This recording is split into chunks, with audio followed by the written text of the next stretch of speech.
Hi everyone, and welcome to another episode of the Product Coalition European Tour, where today I'm very excited to be joined by Nicolas Durben. Welcome, Nicolas. Hi. Nicolas, you're joining me from Berlin. Unfortunately, it's not face-to-face as planned. No, unfortunately not. The current situation demands remote work and virtual recording, I guess. All good. I'm sure the value we'll deliver in this podcast will be the same now. So thank you for joining me. And we're going to be talking about how to start the puzzle of building. So I'm looking forward to getting in that and hearing some of your experiences as well. Before we get started though, firstly, this is a remote recording, so there may be some issues with sound quality. Apologies for that. It's not quite the same quality that I'd give you face to face, but hopefully you enjoy the episode regardless. Now, this episode and every episode in the European Tour is dedicated to raising awareness and support for the bushfire affected communities and wildlife in Australia. If you enjoy this episode, you can show your support for three amazing causes. That's the National Bushfire Fund of Australia, the Wildlife, or the Volunteer Firefighters. And you can do that by heading to bushfire.productcoalition.com. Now, I was originally visiting 5 cities across Europe to interview over 50 product leaders. However, most of that will now be remote. And the reason for that was to gain insights, knowledge and experience to share with you, the Product Coalition global community. Now, if you've just discovered the Product Coalition, welcome. We're a community of 500,000 readers, 6,000 Slack members and thousands of podcast members. If you'd like to hear or find out more about the community as a whole, head to platform.productcoalition.com. Now, before we get stuck in, I need to give a huge thanks to some of the brands and individuals that have been major donors to the cause so far. First up is UserPilot. UserPilot is a code-free user onboarding and adoption tool designed especially for product management teams. UserPilot helps to increase conversion, user retention rates and reduce churn by guiding new users to their first aha moment with interactive walkthroughs, contextual product tours and onboarding checklists. It allows product managers to build fully customizable, behavior-triggered in-app experiences with a simple visual editor. You can head to userpilot.com to grab a demo and a free trial. Shobit Chug is a Google product manager, and he helps product managers become product leaders and have careers they can be proud of. Go to intentionalproductmanager.com to sign up for Shobit's free class on the habits that turn product managers into exceptional product leaders and help them move through their careers fast. Product-led teams like Mixpanel and Flexport know that the best time to capture engagement is when a user is already inside the product. That's why they use Chameleon to drive feature adoption, build onboarding flows, and gather user feedback. You can give it a go at trychameleon.com/success. I'd also like to thank some individuals, Rich Mironov, Chris Miles, and Nicolas Durben, who joins us in this podcast episode. Hi, Nicolas. Hi, everyone. Thanks for joining us. I'm looking forward to hearing about how to start the puzzle or how you start your puzzles, particularly. Before we do you mind giving the audience an intro, Nicolas, into your background? What's been your path into product so far? Yeah, of course. I'm happy to. So I'm a product manager for about 6 years now. And I went to business school. And, in my last semesters, I started my first company. That's basically how I got into product. My co-founder is a trained journalist from Australia, by the way. Right. So I was head of everything else, head of business, head of product. And product is the thing that I like to think about most when building something new. That's just what my head spins around. So, from there, I worked for several early stage startups in Berlin and some companies now for a company builder called Finleap, where the focus often is and was around building new products from scratch. Exactly. Great. So I imagine some various different experiences there on building products from scratch. You mind talking us through some of the differences either as a founder or as a product manager? Yeah, of course. So, to be completely honest, when we founded Football Collective, was the name of the product of the company, which is a network, a community for independent football bloggers. It was just by gut feeling, to be honest. We were probably as much the user and target customer, as we were the founders of that company. So we knew what was needed to begin with. That obviously changed tremendously for every other situation. So from a founder perspective, early on, often the first product manager is one of the founders, regardless if they know it or not, right? Because they set the requirements. But then Football Collective was then later taken over by a football news app, which is called One Football. And I joined there as a product manager. And then it was something completely different, obviously, being one of many product managers focusing on one part of the product. I first had to understand the role for the first time, because that was the first time I had the title product manager. So just getting in there, like every other person who wants to become a product manager has to start, because there's no real education for it. So that was very, very interesting for me. And I realized, though, that what was most fun for me is building something from scratch, really the messy beginning, with all its creative chaos. I just love that phase, and keeping a team together through that phase, guiding a team through that phase. So I went to another B2C startup, Tourlane. They sell individual travel experiences, and help build their agent product. So it's a B2C business, but it was a B2B, let's say, product, because it was for the internal sales agents, which was completely different again. But also awesome to have the users you're building for in-house, just allowed for so much higher quality in terms of research. And yeah, again, now I'm working for a company builder, Finleap.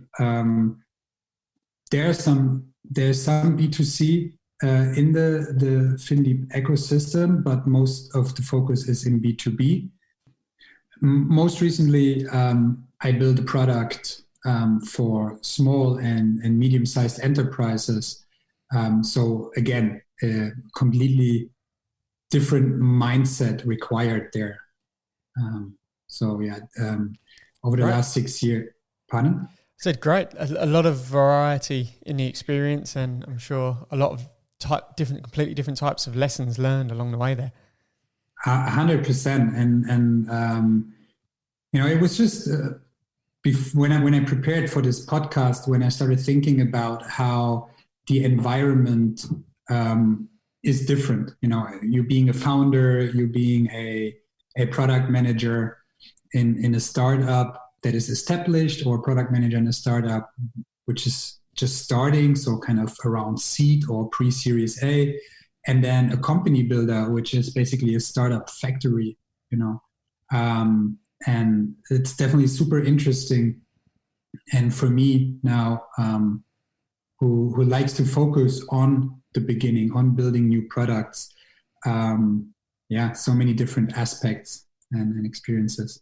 Fantastic. So, Nicolas, through the years of experience and the different industry exposure, is there a process or an approach that you follow? Yes, there is a process, but it's not sequential or linear.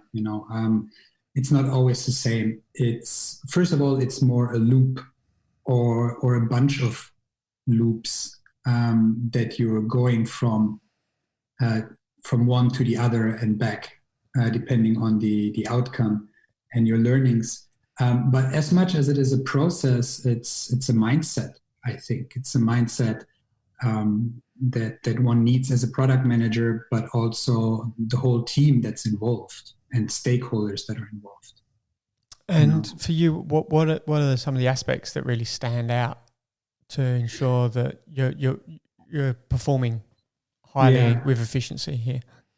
Yeah. So there's actually one of the first differences that I noticed comparing the different environments to build a new product in. So I would say if you're working for a startup or if you're starting your own company, first of all, you identify a customer problem that is worth solving, and that's your starting point. And then you work with design and engineering if you have these resources to scope your version one, call it minimum viable product, for example, that allows you to make learnings about the hypothesis behind the customer problem that you're solving. So these are kind of step 1 and 2, and obviously there are many, many more methods and micro steps belonging to these. But then when you look at a company builder such as Finleap, then you actually start one step earlier by defining opportunity areas that you are researching in hoping to identify customer problems, if that makes sense. Yeah. Anyway, yeah. So, but once you've done this, that's kind of the scientific part that's probably stressed a bit more in a company builder environment. Once your version 1 is scoped out, you want to launch first with a beta soft launch, if possible, and use the learnings you're gathering to then coordinate very importantly with your marketing and sales team for the full product launch, to then get into this build, measure, learn loop after launching. That's when, from my perspective, it's the most fruitful part, because then it starts to build some momentum if it's successful, or it doesn't, and you go back and think about basically the version 1 that you built, and you take your consequences from there. Nicolas, I'll bring the next question back a couple of steps. You mentioned around finding a custom problem that's worth solving. What are some of examples of how you've gone about finding a customer problem that's worth solving? Yeah. So most recently at Finleap, obviously there's a lot of research that's done, and I mentioned the stealth venture that I led from a product perspective. We spoke to so many customers. Like, we went into their businesses, be it bakeries or jewelers or whatever it is, and just observed how they did their tasks, their business-related tasks, their administration-related tasks. Because often these people are not trained businessmen.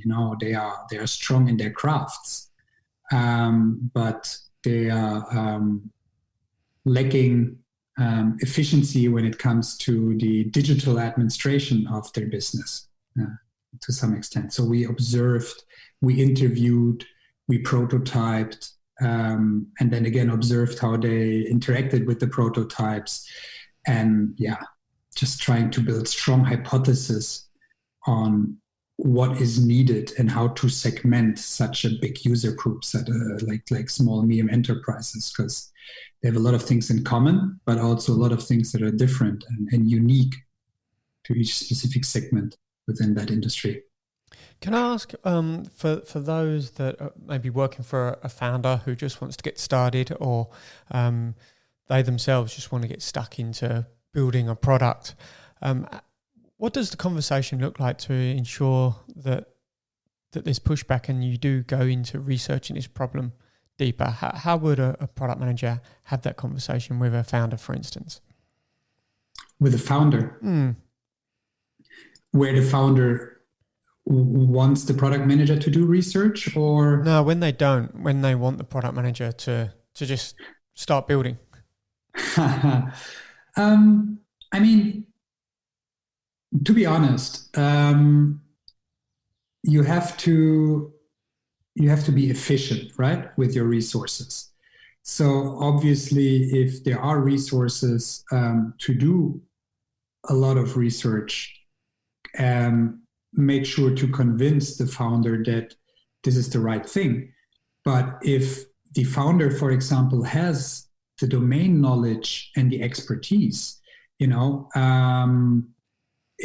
can also be beneficial to trust the founder's vision, let's say, right, to some extent. So it depends on the context. I mentioned before, when I started my company, I didn't know about product management processes and so on. I studied marketing of innovations, but that was all around old economy, how Ford markets a new car, right, stuff like that.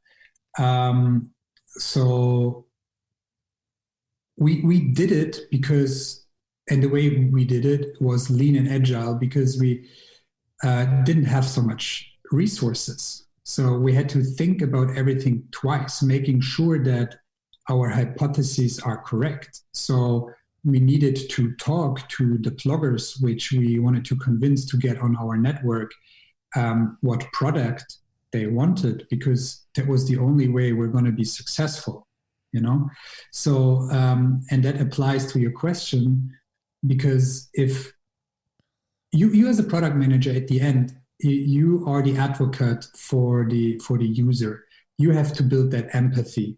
And if the founder can provide the information for you to build that understanding for the user, then maybe stick with that. But if you feel like there's still information lacking and you still cannot feel the user, then you need to have a conversation with your founder and explain how you interpret the product manager role and how crucial it is. And there's a lot of best practices and benchmarks out there that you can use to show that you need, in order to survive in the digital world, you need to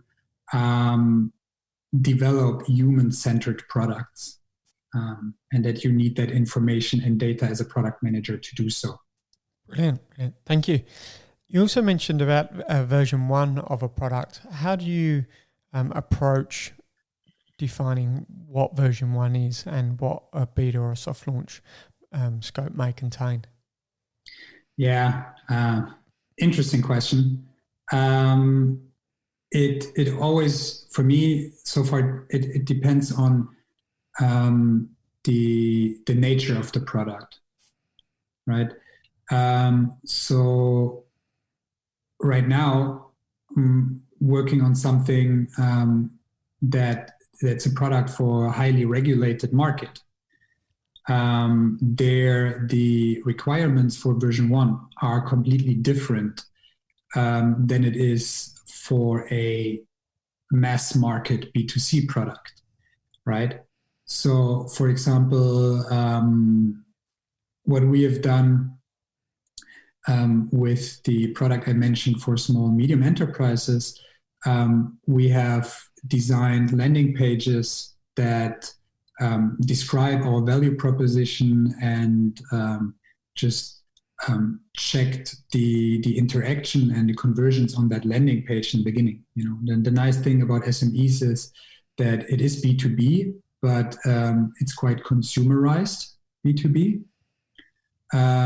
So we could use the existing digital marketing channels such as Facebook and even Instagram and so on to get some traffic and just test the waters and see what works in terms of value proposition, but also if our copies are good, etc. So for this, this was almost the first version we did, was just content.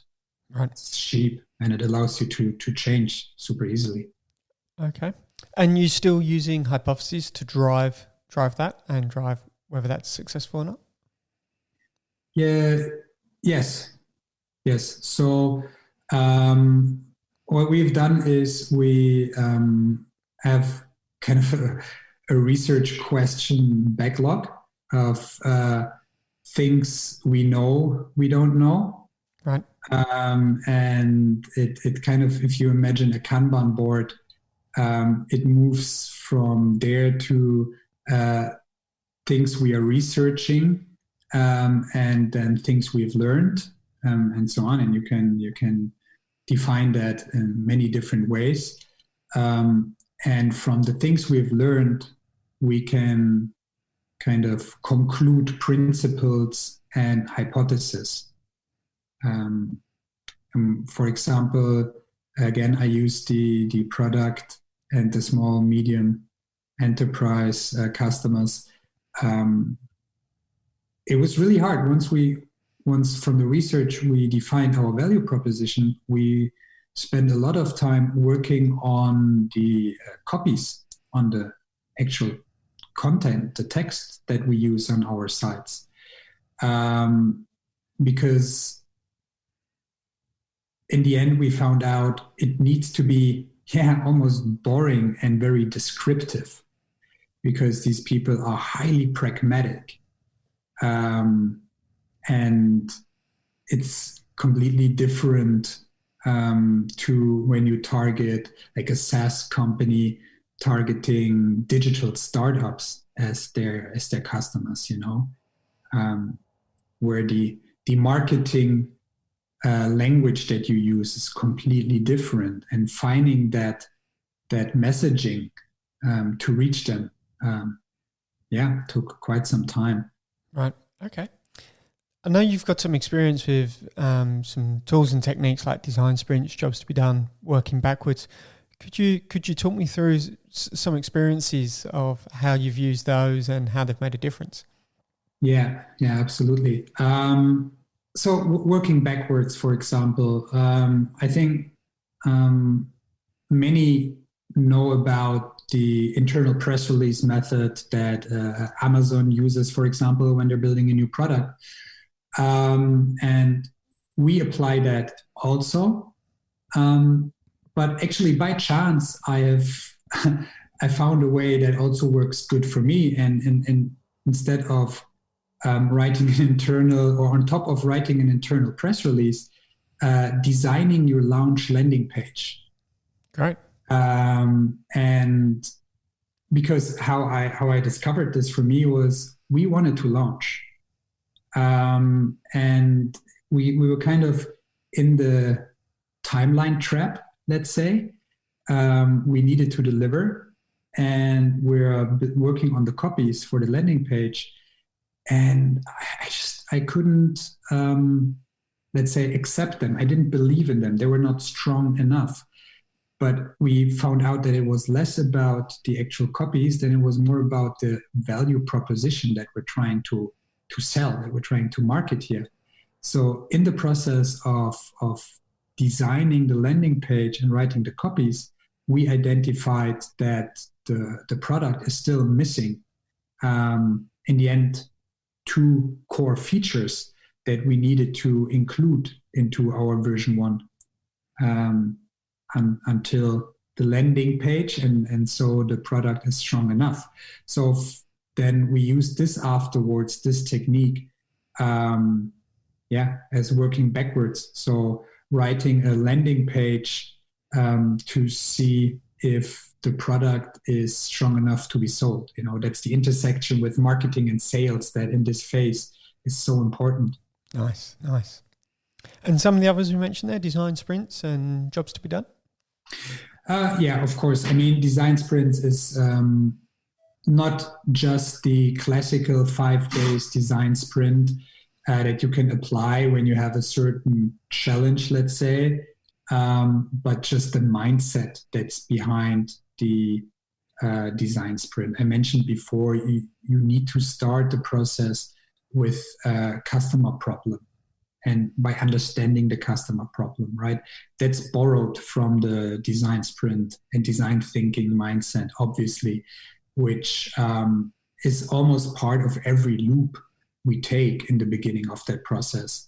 And jobs to be done is similar. So right in the beginning, it's super important for me to ask just why, until we've discovered the root problem, the root cause of why something is inefficient, for example, or why somebody still uses pen and paper to do X, Y, Z, and until you find out that for this job, paper is still the gold standard, and replacing paper is very hard sometimes, So it's really important to have this, because the question is how I like to start my puzzles, or how I like to start the puzzle, and I like to start, like most of the people, I suppose. I like to begin with the corners, but in order to do so, you first need to find the corners. And if you have puzzled before, yes, for an actual puzzle, that's quite easy because they have a different shape. But that's the difference when you're building products. Maybe you have one corner, which is a vision. Like the world should be like this. That's how personal banking should be. And you have that vision, but you're still lacking some other corners. So that's the tricky part. Brilliant. Thank you. Could you talk to me a little bit around how you balance quantitative and qualitative data? How much time do you spend in each? How do you decide you've got enough data or you've not got enough data? Yeah. I would say that the actual decisions that I make are at the end often more so based on qualitative data than quantitative data. Quantitative data gives me the impulses to research something, right? Like I have a car and, it goes 120 miles an hour, but all of a sudden it only goes 100 miles an hour. So, okay, I know that my car is not as fast as it used to be, but I don't know why. What's the problem? Is it the gears? Is it the engine? Is there enough fuel in the tank? Obviously, yes. And in that metaphor, the car also has the hard data to tell me what it is often. But when we talk about people using your product, often you only get to the root cause of why a KPI is changing, why raw data, quantitative data is changing if you talk to them and understand them. So that's how I like to use both. Obviously, it's easier to convince stakeholders with quantitative data than it is with qualitative data. So if you have an hypothesis based on qualitative data, try and find the numbers that can underline that, or at least if you want to run an experiment, for example, an A/B test. An A/B testing is a present from heaven when it comes to that. That you can quite, without many resources, validate with numbers if your hypothesis that's built on qualitative research is right or wrong. Yeah. Great. Thank you. Thanks so much for sharing your learnings and experiences in this episode, Nicolas. I really appreciate it. It's been great. Yeah, thanks for the opportunity. I love to build new products, and I like to talk about the process because it was the topic of the previous episode, right? Product management, science or art, and yes. I think that applies for this also. Yeah, definitely. Well, I think we've touched on both sides of it there during the processes and the approaches you're using. Some of it is art, and some of it is using science, and you can't pick one or the other. No, No. Brilliant. Thank you so much, Nicolas. I really enjoyed the episode. I hope for everyone listening in or watching on YouTube that you've also enjoyed the episode as well. If you have, please remember that this recording and all the recordings on the European tour are dedicated to raising awareness and funds for the bushfire affected communities of Australia. And you can choose a cause to support over at bushfire.productcoalition.com. Until the next episode, thank you very much. Thanks again, Nicolas. Yeah, thank you too. Goodbye.